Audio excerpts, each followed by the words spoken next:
Hindu God Rama was a narcissist, just like Homelander from the hit show The Boys. Although many Hindus claim that he was a noble hero, according to Ramayana, he was actually an ego-driven narcissist. But how can that be when many Hindus in India see him as a hero? Well, if you want to know, then you have to watch this video until the very end. So let's get started. Now, Hindus often portray this story about Ramayana as if like some kind of massive story about love. But if you actually read the scriptures, you will understand that this story is actually quite disturbing. So the whole story, it starts with Rama mutilating the sister of the main villain, Ravana. What? So here's what happened. So Rama and his wife and his brother was in the jungle. Ravan, by the way, is a king of another country. And Ravan's sister comes to him. His sister basically really likes Rama. She wants to be his wife. And so she is begging to him. She's telling him that, hey, I really like you.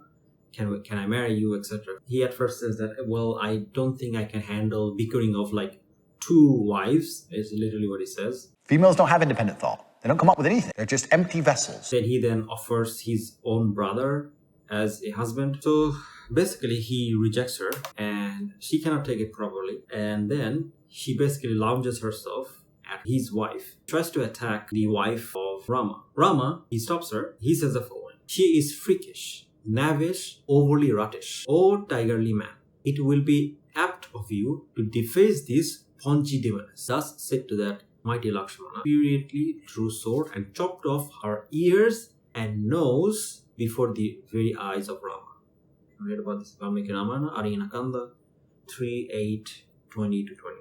I want you to ask yourself, on what planet is mutilating someone an appropriate punishment for assault? Like, that makes no sense.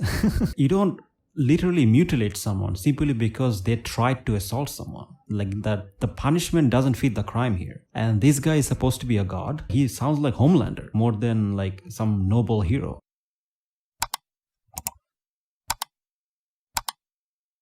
The worst part is one of the word-for-word translations literally calls her big-bellied or fat. Like, what does that has to do with her attacking your wife? Like, nothing. Like, someone being ugly has nothing to do with a crime.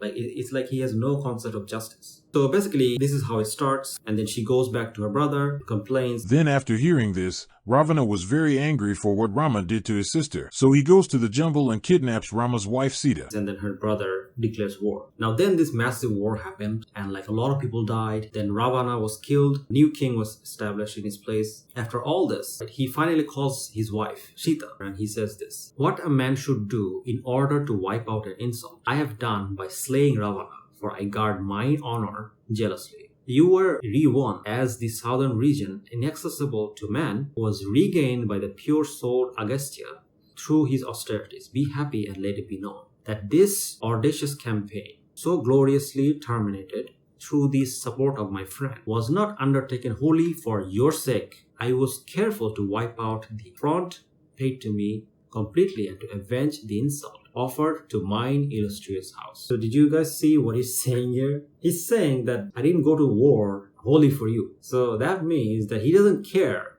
about the fact that his wife was kidnapped. No, that's not what the war was about. No.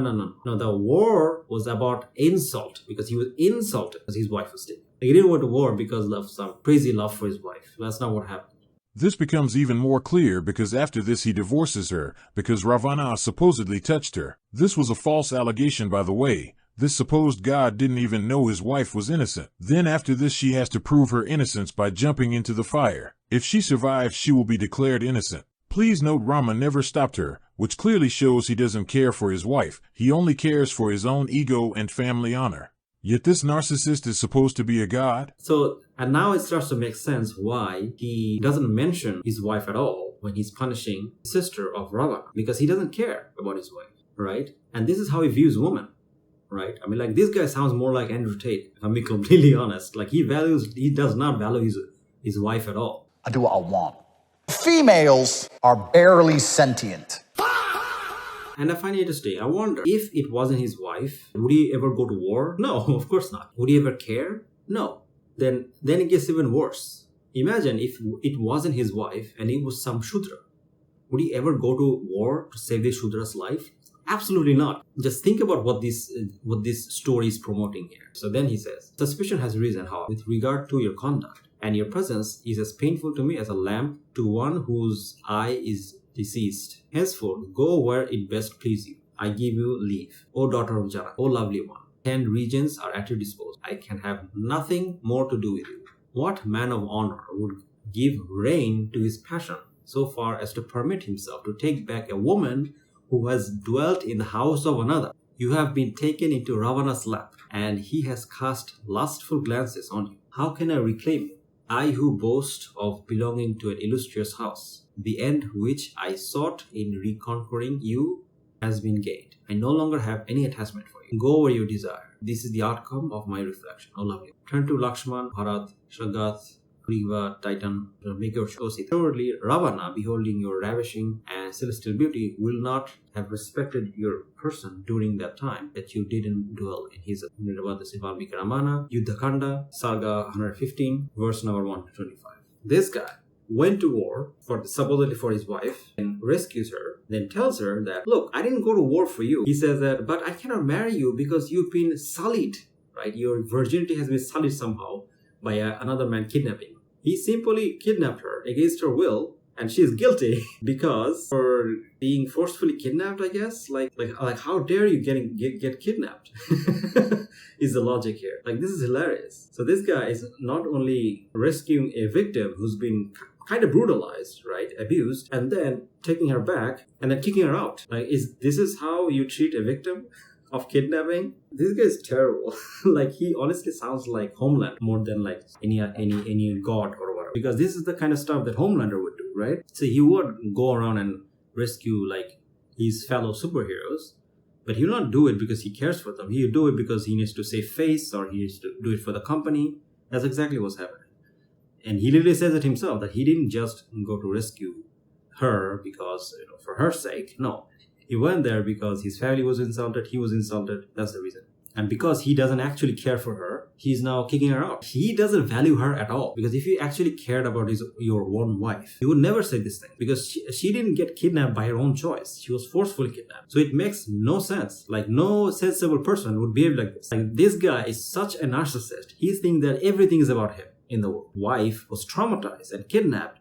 Means nothing to him. It's all about him. And he's supposed to be a god. No. Gods don't behave like this. Gods are not narcissists. Gods are supposed to be merciful. They're supposed to be kind. This is not kind. This is narcissism in full display. Narcissism, vanity, family honor over the honor of your own wife. Like, this is disgusting. Like, this guy doesn't deserve to be anywhere near God. Instead, he should be deplatformed and cancelled like Andrew Tate. Because that's literally how he's behaving. He's like prehistoric Andrew Tate. If you think that this guy is worthy of worship, you might as well worship Andrew Tate. So let me make an argument. So a narcissist cannot be God. Rama was a narcissist. Therefore, Rama cannot be God. And he's not worthy of praise or worship. This clearly shows that Hinduism is a false religion. And what I find funny is that a lot of these people that are going around beating Muslims. And this is the guy you're beating up Muslims for? This guy, this pathetic narcissist? Wake up, man. Stop worshipping these false idols. Stop worshipping these false gods. Worship the one and only creator of heavens and the earth. The one and only God. Allah subhanahu wa ta'ala. Worship him alone. And not these crazy people who doesn't deserve anyone's worship. But yeah, with this I'm going to end this video. Thank you guys for watching. If you guys like my video, then don't forget to like, share, subscribe. Yeah, inshallah, I'll see you guys next time, inshallah. Jazakallah khair. Assalamu alaikum.